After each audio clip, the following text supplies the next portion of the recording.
Euzu billahi mineşşeytanirracim. Bismillahirrahmanirrahim. Ve salatu ve selamu ala nebiyyina Muhammedin ve sahabe ecmaîn. Esselamu aleyküm ve rahmetullahi ve berekatuhu. Allah Teala Kur'an-ı Kerim'de ayette: "Allahu ahrajakum min butuni ummahatikum la ta'lamuna şey'a ve ceale lekumus-sem'a vel absara vel af'ide la'allekum teşkurun." Umarta Kurtları suresi 78. ayette Allah Teala ayette: Allah Teala deydi, sizni deydi, ana qornundan çıkardı deydi. Yani Allah Teala ana qornuna bizni baraka getirdi. Hem siz bir narsa da bilmediniz deydi. Yani ana qornuna çıkardı. Ondan Allah Teala ayette sizge birdim deydi, işite turan kulak, göre turgan gözler, hem yürekler birdim deydi. Le'allekum teşkurun. Belki siz şükür etəsiz deydi Allah Teala ayette. Yani bunga vaqaz bola şükür hem baxit turundaydı inşallah. Namında Allah Teala şu ayette bizge ayette toştu bizni Allah Teala dünyaya baraka getirdi. Bizning Allah Teala dünyaya baraka getirdi. Biz indi bir narsa bilmedik.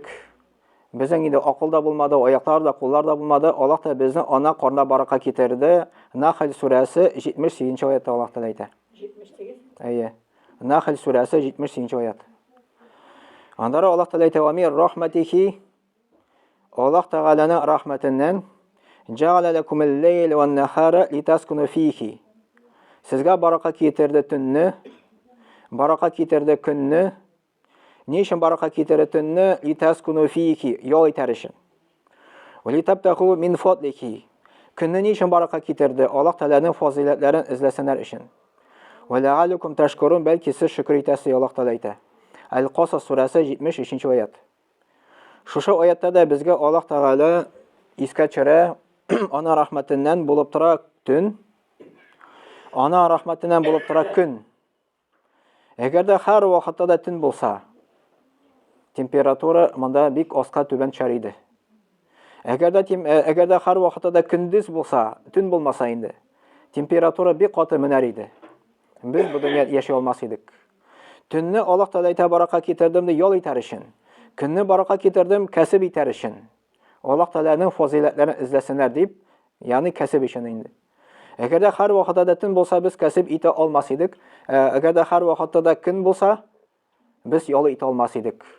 Buna Allah Teala ite El-Qasas suresi 73. ayette. El-Qasas suresi 73. ayet. Şolay Allah Teala ite: "Vassonal insane bi valideyhi hamalethu ummuhu vahnan ala vahnin. Ve fisalihu fi amayn. En yeşkur li ve li veledeyke ileyyel masir." Luqman suresi 14. ayette Allah Teala ayette: "Biz kişiye vasiyet etip kaldırdık diye eti enige hürmetli bulurga. Çünkü enigiz diye sizin ağırlık üstünde ağırlık bilen yırtadı. Ağırlık bilen alıp kaytadı. 2 yıl imizadi. 2 yıl imizadi. Şunun için mena şükür etiniz, şunun için eti enige rahmetli bulunuz şükür etiniz. Siz mena koytaşaksız diye Allah Teala ayette Luqman suresi 14. ayette. Şu ayette Allah Teala iskəçirə özün hem eti enini. Niçin enini iskəçirə? Çünkü enigiz ana qarnında ağırlık bilen yırtadı. Biz dünyaya baraka kildik ana işinde. Allah Teala bize Allah Teala baraka getir ana işinde. Ne biz kurabız telefonla baraka getirişine şöyle bir ana kişi baraka getirdi. Stelne baraka getirdi kişi. Biz bunu kurabız. No ana karnında bala baraka kile baraka getirişi görünmey. Şöyle bir indi. Hi kişi şunu bilen öyle üzerinden öze bala baraka kile deyip. Nişik kişi özünden özü ana qarna baraka kilirən maşat, öyle hali. Bu telefon katlavlı, şöyle bitindi. Mana telefonunu bilərlər toka spesialistlar, biz onu bilmeyimiz.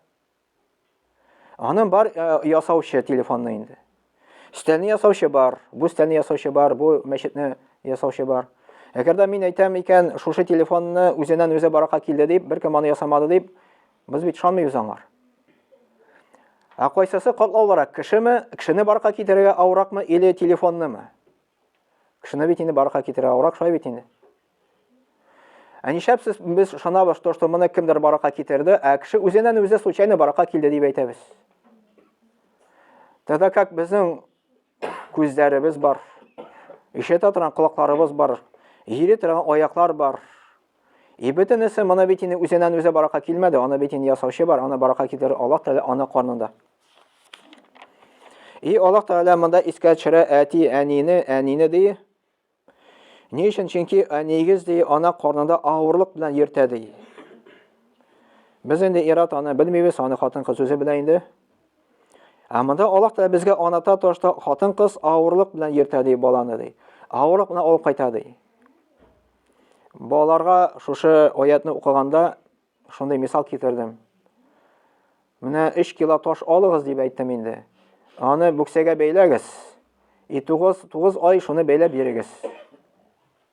Әле бу ташкын әле бу. Мен әйтәм, мөмкинме соң шулай? Юк дип әйттеләр, мөмкин түгел ди. Аннары Аллаһ Тәгалә әйтә: "Ва из тә'әззәнә раббукум ла ин шакартум." Раббыгыз сезнең ди, хөкем итте ди. Әгәр сез аңар шөкр итсәгез ди, ла азиданнакум, нимәтләрне үстим ди. Менә Аллаһ Тәгалә безгә әйтә шөкр итәргә. Ва алейкум рахмәт. "Ва ла ин кафартум инна газаби ла шадид." Әгәр дә сез миңа ышанмасагыз ди, минем газабым каты ди Аллаһ Субханаһу Тәгалә әйтә. Менә шушы аятта Аллаһ Тәгалә әйтә: "Сезнең Раббыгыз хөкем итте ди, шөкр итсәгез, Аллаһ Тәгалә рәхмәтле булсагыз, нимәтләрне үстим ди." Ничек без Аллаһ Тәгаләгә шөкр итәбез? Монда галимнар әйтәләр, аның төрләре бар. Аллаһ Тәгалә шөкр итәргә була тел белән. Biz әйтәбез әлхәмдүлилләh, biz әйтәбез Аллаһка шөкр дип, Аллаһка шөкр дип әйтәбез. Моны шөкр итәргә була тән белән, шөкр итәргә була мал белән. Мал белән без шөкр итәбез, аның өлешен чыгарабыз. Мәсәлән, гышры бар. Бал бар икән, оннан бер өлешен мискин факирләргә бирәбез Аллаһ ризалыгы өчен. Бу Аллаһ ризалыгы өчен бирсәк, бу вакытта без балга шөкр иткән булабыз. Без шөкр итәбез бәрәңгегә, ondan bir өлешен мискин факирләргә бирәбез, без Аллаһ Тәгаләгә шөкр иткәнбез бәрәңге өчен. Әгәр дә ondan bir өлешен без мискин факирләргә бирсәк, бәрәңгедән буламы, или балдан буламы, һәм башка нәрсәдән, Аллаһ Тәгалә әйтә нимәтләрне үстим ди. Үстим ди. Вроде без бирәбез, безнең кесәдән кими. Аны Аллаһ Тәгалә үсти. Шуның өчен нимәтләр дигән төшенчә бар, шундый нимәтләр, нимәт. Булага дигән Аллаһ Тәгаләдән килә торган. Нимәт ул матди яктан гына түгел. Нимәт ул шушы нәрсәнең бәрәкәте, шушында керә инде. Сәламәтлек Аллаһ Тәгалә нимәтенә керә. Күңел тынышы Аллаһ Тәгалә нимәтенә керә. Андары тынычлык, менә сугыш юк безнең Аллаһ Тәгалә әлхәмдүлилләh Аллаһ Тәгалә нимәтенә керә. Менә шушы нимәтләрне үстим ди. Андары без тән белән гыйбадәт кылабыз, намаз укыйбыз. Без шөкр итәбез Аллаһ Тәгаләгә намаз укып. Намаз аркылы Аллаһ Тәгалә нимәтләрне үстим ди.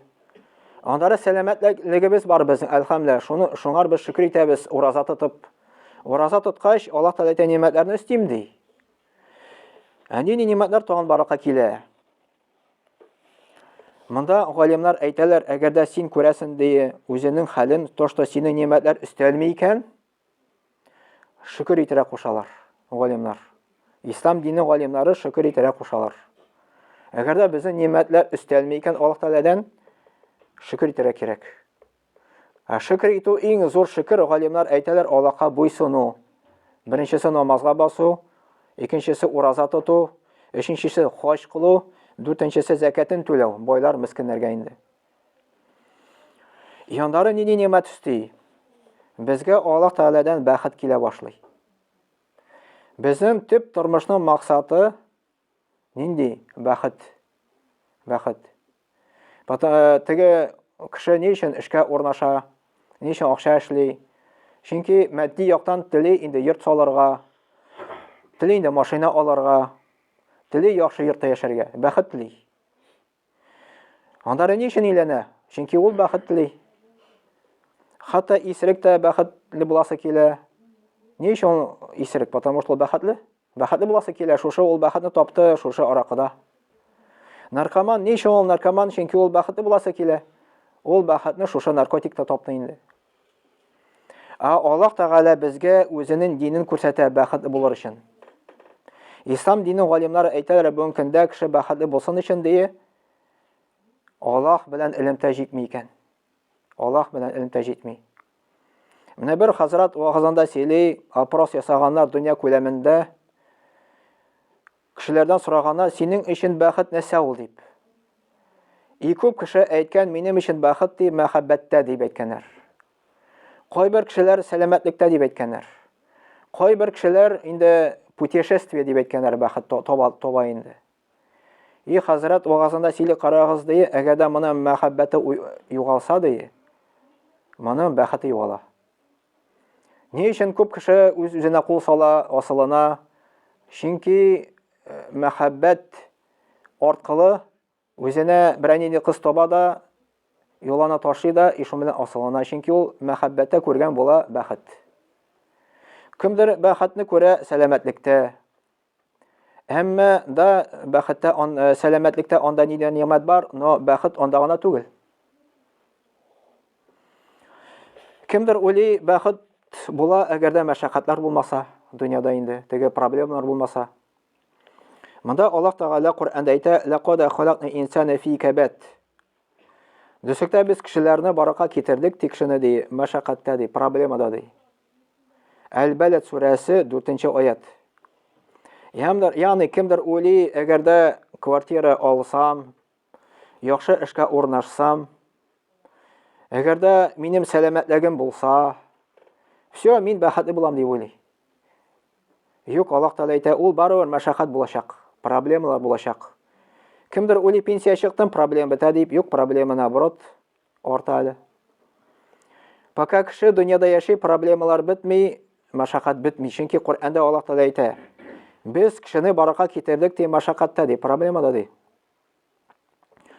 Аннары Аллаһ Тәгалә Коръән-ы Кәримдә әйтә, "Мен кана юриду харсал ахирати, назид лаху фи харсихи, ва мен кана юриду харсад дунья, нутихи минха, ва ма лаху фи ахирати мин насиб." Аллаһ Тәгалә Коръәндә әйтә, бәхетле буласың килә икән ди, ахират артыннан шоп ди. Ягъни, монда Аллаһ Тәгалә әйтә, кем тели ахиратны ди, biz аны истәрбез ди. Кем тели дөньяны ди, без дөньяны истәрбез ди. Дөньядан кимчелек китерелмәс ди, әмма ахиратта аңар насибы булмас ди. Менә ике төрле кеше бар. Кемдер только дөнья гына тели. Ягъни, эшкә урнаша, яхшы эштә эшли, анда бәхетле булырга ти. Аллаһ Тәгалә әйтә, бирәбез ди. Аны ул теләми ахиратны. Намаз укымый, ул ахиратны теләми. Ураза тотмый, ул ахиратны теләми. Ахират теге дөньяны. Мухаммад пәйгамбәр саллаллаху алейһи ва саллям дип әйтте, мәйтне 3 ай бер зата ди. Икесе кире кайта ди, аның белән бергә берәү генә китә ди. Аны зата гаиләсе, аны зата малы, аны зата гамәлләре. Аны белән бергә кабергә китми малы, аны белән бергә китми нәрсә? Гаиләсе, семьясы. Аны белән бергә китә только гамәлләре икән. Шуның өчен Аллаһ Тәгалә безгә әйтә, бәхетле булсын өчен кирәк ике дөньяны бергә алып барырга ди. Ягъни, дөньяда да алып барырга кирәк, эшне эшләргә кирәк, ял итәргә кирәк, ахиратны да алып барырга кирәк. Намаз укып инде. Ягъни, кем дөньяны гына алып бара, Аллаһ Тәгалә әйтә, дөньяны гына биреп бетеребез ди, но теге дөнья бер нәрсә булмаячак аңар ди. Шуның өчен шушы аяттан аңлыйбыз, бу Шура сүрәсе 20-нче аят. Ике дөньяда да бәхетле буласыбыз килә икән, ике дөньяны бергә алып барырга кирәк дип Аллаһ Тәгалә әйтә. Ике дөньяны да. Аны дуасы бар, "Раббана атина фид дуnya хасанах, ва фил ахирати хасанах, ва қина азабан-нар." Раббыбыз Аллаһ безгә бу дөньяның нимәтләрен бир, безгә теге дөнья нимәтләрен бир, безнең тамак азабына сакла дибез. Шушындай дуа кылабыз. Менә бу дуаны еш безгә кылырга кирәк, Раббананы. Еш. Ике дөньяны да Аллаһ Тәгалә сорарга кирәк. Андары тагын бер аятта Аллаһ Тәгалә әйтә, "Мен гамила салихан мин закарин ау унса, ва ху муъминун, فَلَنُحْيِيَنَّهُ حَيَاةً طَيِّبَةً وَلَنَجْزِيَنَّكُمْ أَجْرَكُمْ بِأَحْسَنِ مَا كَانُوا يَعْمَلُونَ. Bu Nahl suresi 90. oyatda Allah Teala aytadi. Allah Teala aytadi, kimde deyi izgi amallar kıla ekan deyi. Bulamul er kishi, yaisa xotin qiz kishi. Шул вакытта ул иманны, аны иманы бар ди. Без аңар хуш тиреклек белән дөньяда яшәтербез ди. Ягъни бәхет бирербез ди. Андары ахиратта әҗирләрен бирербез ди. Ни сәбәпле? Шушы изге гамәлләр кылу сәбәпле ди Аллаһ Тәгалә әйтә. Менә шушы аят Аллаһ Тәгалә әйтә. Менә бу галимнар әйтәләр шушы аяттан. Кеше бәхетле булсын өчен бу дөньяда ике шарт кирәк, два условия. Беренчесе иман китерү, икенчесе изге гамәлләр кылу дип әйтәләр. Чөнки шушы аятта шулай дип Аллаһ Тәгалә әйтә. Кемдә кем изге гамәлләр кылса ди, иман китереп, без аны дөньяда бәхет итәрбез ди. Дөньяда бәхет итәрбез ди. То есть ике шарт. Беренчесе без Аллаһка ышанабыз. Андары фәрештәләргә ышанабыз. Андары Аллаһ Тәгалә җибәргән пәйгамбәрләргә ышанабыз. Андары Аллаһ Тәгалә индергән китапларга ышанабыз. Андары без кыямәт көненә ышанабыз. Һәм алтынчысы язмышка ышанабыз. Беренче шарт шушы үтәлсә, андары икенче шарт бар. Икенче условие. Ул була изге гамәлләр. Изге гамәлләр астына керә, галимнар әйтәләр, ул беренче намаз уку, икенчесе ураза тоту, андары хаҗ кылу, закатын бирү. Әгәрдә шушы ике шарт үтәлсә, буламыл ир кеше, буламыл хатын кыз кеше, Аллаһ Тәгалә әйтә, без аңар дөньяда ди бәхетне бирербез ди. Хуш тиреклек белән яшәтербез ди.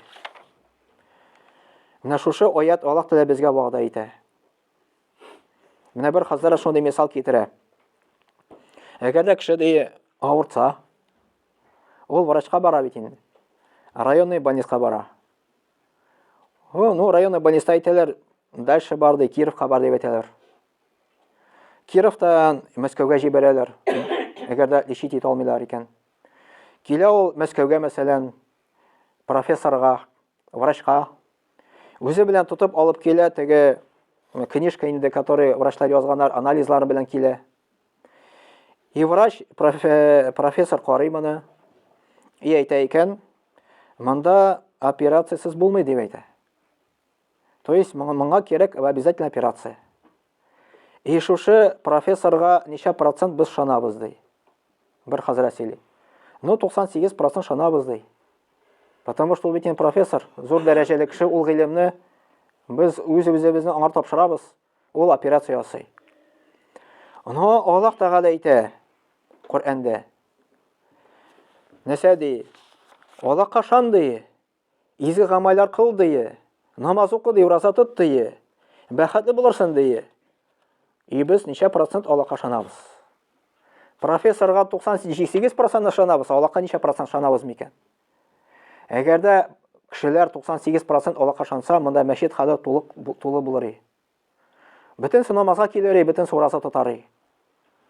Но монда какой-то ничә генә процент. И шуңа күрә без Аллаһка ышану бик әз. Ибн Кәсир дигән галим әйтә, бу аят является обещанием дип әйтә. Аллаһ Тәгалә вәгъдә итә кешене бәхет итәргә. Но ике шарт: иман китерү һәм изге гамәлләр кылу. Шул вакытта гына кеше бәхетле була икән. Но әгәрдә кеше тели бәхетле булырга, Аллаһ Тәгаләнең законнарга буйсынмыйча. Моңарда аят бар, Аллаһ Тәгалә әйтә Коръәндә, бу Коръәндә сөйләм, мин Коръән аятларын әйтәм. Аллаһ Тәгалә Коръәндә әйтә: "Фа имма ятияннакум минни худан, фаман иттаба худая, фала ядиллу ва ла яшқа. Ва ман а'рада ан зикри, фа инна лаху ма'ишatan данкан, ва нахшуруhu йawmal қиямати а'ма." Бу кайсы аяттан алган, монда язылмаган, мен укымын икән. Но бу Коръәннән алынган. Аллаһ Тәгалә Коръәндә әйтә, әгәрдә миннән ди, Аллаһ Тәгалә әйтә бу. Кешегә хидаят ирешсә, хидаят Аллаһның юлы. Ягъни менә хәзер сезгә Аллаһның юлы ирешә. Вага сөйләнә инде Аллаһның сүзләрен. Кем шушы хидаятны, тәүфикны кабул итеп, Аллаһ Тәгаләнең динен кабул итеп, яши башлый икән, намаз укып, ураза тотып, шушы туры юлда бара икән. Фәлә ядиллу ди Аллаһ Тәгалә әйтә. Ул адашмас ди. Вәлә яшка, ул бәхетсез булмас ди. Менә Аллаһ Тәгалә әйтә. Но киресенчә, "Ва мен аграда ган зикри", кем дә кем баш тарта минем зикремнән ди. Ягъни минем зикремнән дигән сүз диннән. Аллаһны искә төшерүдән. Но кем дә кем Аллаһ Тәгаләне искә төшерүдән баш тарта, ягъни намаз укудан, ураза тотудан. Фа инна лаху маиша донкан. Дисәктә ул кешенең тормышы авыр булачак ди. Шушы кешенең тормышы авыр булачак ди. Кыямәт көндә без аны сукыр килеш чыгарырбыз ди Аллаһ Тәгалә әйтә. Шушы кеше Аллаһка әйтер кыямәт көндә, "Нишләп син мине сукыр иттең, мин бит дөньяда күрдем" ди. Аллаһ Тәгалә аңа әйтер, "Син дөньяда ди күрмәдең ди. Маңгай күзе булды ди. Син шушы маңгай күз белән Аллаһ Тәгаләнең знаменияларын күрмәдең ди. Муҗизаларын күрмәдең" ди Аллаһ Тәгалә әйтер. Менә шушы аят Аллаһ Тәгалә безгә әйтә, Коръәндә кемгә туры юл ирешә, туры юлга баса, намазга баса, ураза тота башлый, ул адашмас ди, ул бәхетле булыр ди. Ул бәхетсез булмас ди. Но кем баш тарта ди шушы диннән ди, аның тормышы авыр булыр ди. Иманда шушы аятка галимнар анатма бирәләр. Кешенең кем динне кабул итми икән, проблемалар була бит инде. Динне кабул итсә дә проблема бар, динне кабул итмәсә бар проблема бар. Намаз укучының да проблемалар күп, намаз укымаучының да проблемалар күп. Намаз укучыга да бәла каза килә, намаз укымаучыга да бәла каза килә. То есть намаз укый тоже авырта, бәла каза килә, намаз укымый да тоже. Но проблема нәрсәдә монда? Проблема, мәсәлән, кешенең проблема чыга икән эштә, проблема балаларда чыга икән, проблема сәламәтлектә, проблема байлыкта. Намаз укымый торган кеше кайгыра башлый. Аның тынычлыгы югала. Күңел тынычлыгы югала. Галимнар әйтәләр, менә шул вакытта ди Аллаһ Тәгалә аңа именно бу шушы аят турында әйтә икән, ул бәхетсез була. Әгәр дә намаз укый, аңар проблема килә эштә, проблема килә балаларда, проблема килә теге сәламәтлектә, или байлыкта. Ул аны җиңелрәк үткәрә. Шулай бит. Иманлы кеше шушы авырлыкларны җиңелрәк үткәрә. Ул кайгырмый. Чөнки Мөхәммәд пәйгамбәр саллаллаһу хадисендә әйтә, иманлы кешенең ди, нинди генә халат булмасын ди, ул һәр вакытта да бәхетле була ди. Әгәр дә авырлык килә, мәшәкать килә икән, ул аңар сабыр итә, ул аңар хәерле ди. Әгәр дә бәхет, сәгадәт килә икән ди, ул аңар шөкр итә ди, онда аңар тоже хәерле ди. Любой положение, иманлы кешегә аңар любой положение хәерле икән. Ул аны сабыр итә дә, үтә дә, аның күңел тынычлыгы югалмый. Имансызга караганда инде. Имансыз кешенең аның күңел тынычлыгы югала. Шунда ул бәхетсез була ди. Ибр хәзрәт тоже вагызда сөйли. Инде без бит инде дөньяда яшибез, дөньяга килдек. Үч сорау бирәбез үзебезгә. Каян килдек без? Ни өчен без бу дөньяга килдек һәм кая барабыз үлгәннән соң? Үч сорау. Каян килдек? Ни өчен килдек, кая барабыз? То есть үч волнующий сорау кешегә инде. Коръәндә Аллаһ Тәгалә әйтә, мин сезне баракка китердем ди. Аллаһ безне баракка китерде ана карнында. Икенче, ни өчен без килдек? Гыйбадәт өчен. Аллаһка табынсынар өчен Аллаһ Тәгалә Коръәндә әйтә. Кая барабыз? Дөньяда нәрсә син заслужить итәсең? Теге дөньяда шуны була. Яисә җәннәт, яисә тамук дип әйтә Аллаһ Тәгалә әйтә. Без бөтенебез дә телибез бәхетле булырга. Но ни өчен күп кеше бәхетсез ди? Бер хәзрәт вагызда сөйли инде. Кайда ошибка, кайда хата бар? Ике җирдә дип әйтә хәзрәт.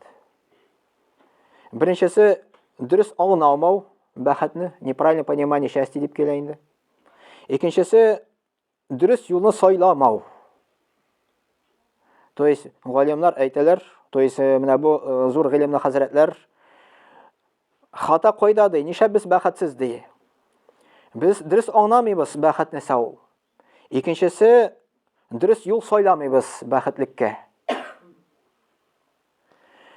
Зур галимнар әйткәннәр, Кешеләр ди беренче урынга бәхетне куялар, байлыкны дип әйтәләр.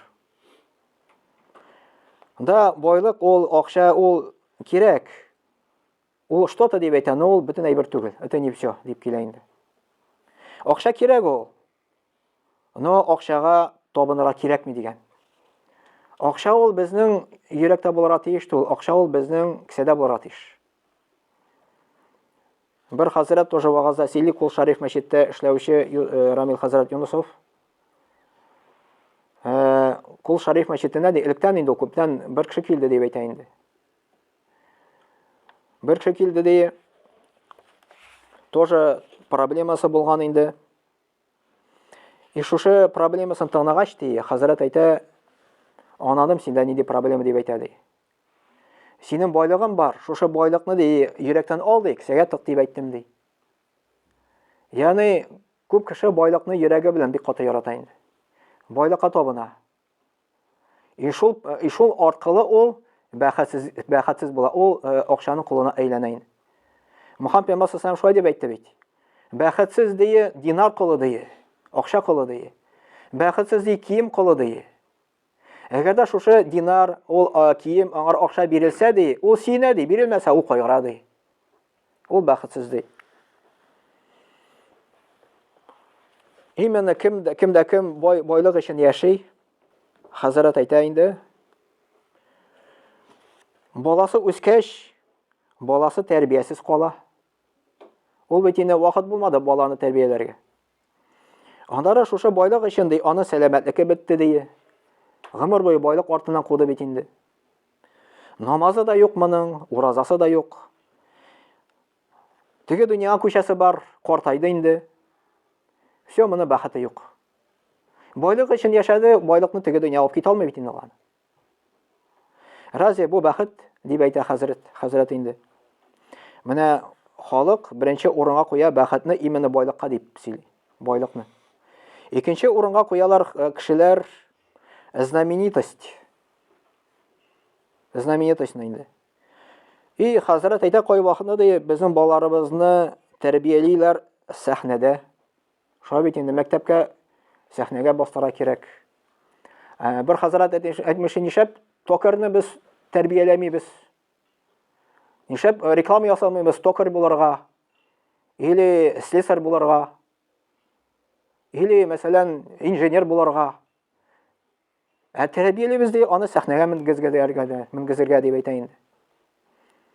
Андары кеше погоны монда полковник булса, генерал булса, ул ули бәхеткә ирештем дип инде. Андары табличка на двери, анда шундай директор булса мәсәлән. Кемдер спортта шөгырьләнә.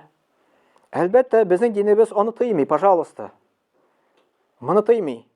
Погоны куйсалар да яхшы, но ул беренче урында түгел дип әйтә. Беренче урында Аллаһ, беренче урында дөнья түгел. Әгәр ул дөньяга табына икән, Аллаһка табынмый, ул бәхетсез була. Но әгәр дә аның погоны генерал икән, ул Аллаһка табына, ул нур өстендә нур була. Әгәр дә ул бай икән, но намаз укый, ул нур өстендә нур гына була. Монда да бәхет, әлхәмдүлилләh. Но ул байлыкка табынса, Аллаһка табынмаса, ул бәхетне югалта. Аннары өченче урынга куялар кешеләр русча әйтмешен жить ради удовольствия. То есть бер клубтан икенче клубка йөрү, Эмиратка, Египетка, Турцияга бару ял итәргә. Ул тыйыламы? Ул тыйылмый. Ул ярый рөхсәт ителә. Но ул беренче урынга куелмый. Да син Аллаһка табынсаң, намаз укысаң, Эмиратка барсаң, ул нур өстендә нур була, яхшы була. Но син Эмиратка барып, Турцияга барып, клубка йөреп, Аллаһны онытсаң, ул вакытта син бәхетсез буласың.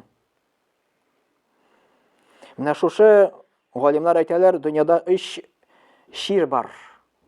То есть 3 болезни этого мира. Менә әйттек инде, беренчесе байлык, беренчесе шир. Икенчесе шир инде знаменитость.